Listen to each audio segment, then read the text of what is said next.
After This weeks is of the jungle relentless at its rain, most the river unforgiving, tore through the a forest like a landscape living shaped creature, by the relentless wide, force of powerful, water and dangerous.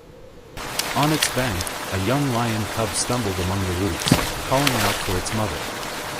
The pride had crossed earlier, but the cub had slipped and fallen behind as the rain intensified even more. Small and uncertain, the cub stood trembling at the edge. The wind and rain grew stronger by the second, and it cried toward its mother on the opposite bank. Faint roars came from across the river, but the cub couldn't see them. Desperate to follow, it moved too close to the slippery edge. The soil, weakened by the heavy rain, gave way. With a terrified scream, the cub fell into the water. The current seized it instantly. As it struggled to stay afloat, its tiny paws clawed at the surface. Its cries echoed through the forest, thin, panicked sounds swallowed by the river's roar. High up on the slope, a silverback gorilla named Mario heard the sound. He was foraging for bark and roots with his small troop. The cry wasn't from his own kind, but something in it stopped him cold, the pure fear of a helpless life. He turned his head and listened again. Then, without hesitation, he began moving toward the river. He pushed rapidly through the bushes, ignoring everything around him. At the frightened cries of the young lion, the other gorillas hesitated. When Mario reached the riverbank, he saw a small figure being tossed among the waves, a lion cub fighting the current, struggling to survive. For a brief moment, he froze. Lions were enemies. They had hunted his kind before. But when the cub's head slipped beneath the water, instinct overwhelmed every thought. Mario entered the river. The first step nearly dragged him away, but he planted his massive hands into the mud to steady himself. The water rose to his chest, then to his shoulders. With powerful strides, he moved toward the cub. The cub went under again. Mario lunged forward. His long arm cut through the water until his fingers touched soft fur. He grasped the small body, pulled it against his chest, shielding it from the current. Then, step by heavy step, he fought his way back to the shore. When they reached land, the gorilla collapsed to his knees, gasping for breath. The cub lay limp in his arms, its eyes were closed, water dripping from its mane. Acting on a sudden reflex, something he had once seen humans do, Mario gently tilted the cub's head back and blew air into its mouth.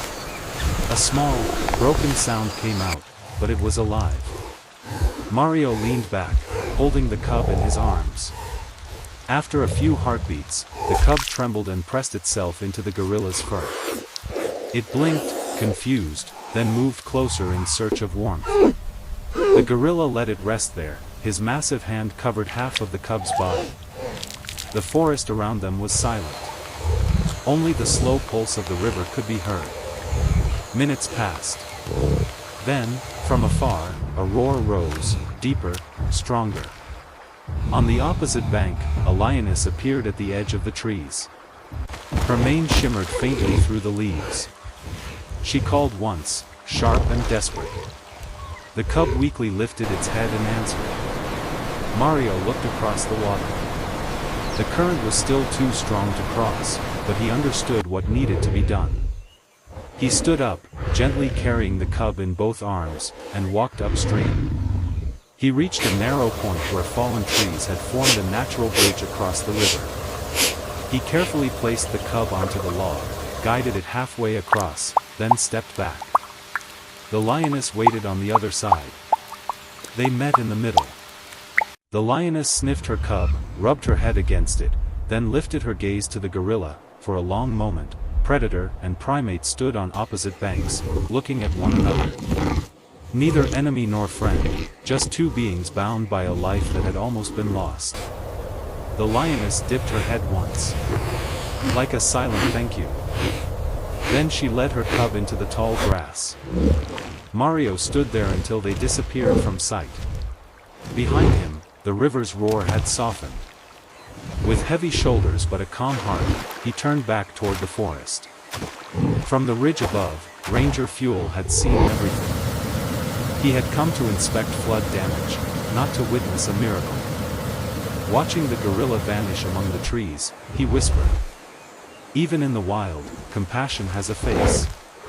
That evening, the world fell into silence, leaving behind an image that once again showed that animals, wild and fierce, are also capable of conscience and mercy, revealing both the predator and the compassionate nature of life in the forest.